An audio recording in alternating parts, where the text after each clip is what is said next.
그것이 바로 인간의 죄라는 거고 하나님은 그 속에서 당신의 백성들을 건져내신다는 거예요. 근데 하나님의 백성들이 그곳에서 나오는 길은 그들 속에 들어있는 그 조작된 성전 짓기를 폭격당하는 방법밖에 없어요. 하나님이 내려오셔서 그 의도, 뜻 자체를 부수어버리는 거예요. 그게 여러분의 인생이라고. 다른 이들은 끝까지 자기들의 성전을 짓다가 가죠.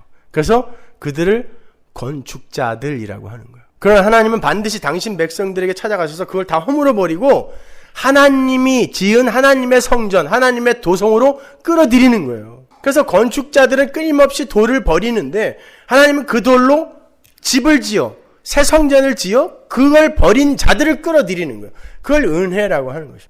그러니까 이런 그림이에요. 하나님을 섬긴다고 걸핏하면 여호와의 이름을 부르는 자들 중에 진짜 하나님을 섬기는 자들은 별로 없고 다 자기들의 구복을 위해서 하나님의 이름을 부르더라는 거예요. 그게 하나님의 집이 있는 실로에 미가의 어미가 따로 신당을 짓는 모습인 거예요. 이 미가의 이야기가 이스라엘 전체의 이야기라 그랬잖아요. 그래서 에브라임이 나오고 그 밑에 이스라엘의 왕이 없으므로가 붙어 있는 거라 그랬죠. 근데 이 미가가 가짜, 이스라엘을 대표하고 있는 미가가 가짜 신당을 지어서 그걸 우상으로 섬기고 있어요. 실로에서. 하나님의 집에서. 그러니까 전체 이스라엘이 전부 미가의 형국으로 하나님을 섬기고 있었다는 거예요. 그건 오늘날로 바꾸면 오늘날의 교회가 그렇다라는 것입니다. 많은 무리가 한 방향으로 간다고 해서 그게 진짜가 아니라 대부분이 가짜이고 극소수가 진짜라는 거예요. 실로에 그래도 하나님의 집은 있더라. 이 이야기. 남은 자는 그래도 있더라.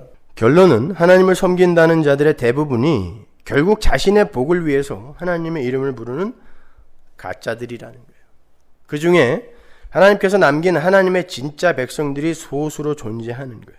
그래서 이스라엘을 대표하는 미가가 지은 또 다른 가짜 신당이 단 자손 전체를 장악하고 있을 때 하나님의 집, 진짜 집은 실로에 그래도 여전히 있더라로 18장이 끝나는 거예요. 하나님의 열심은 절대 실패될 수 없더라.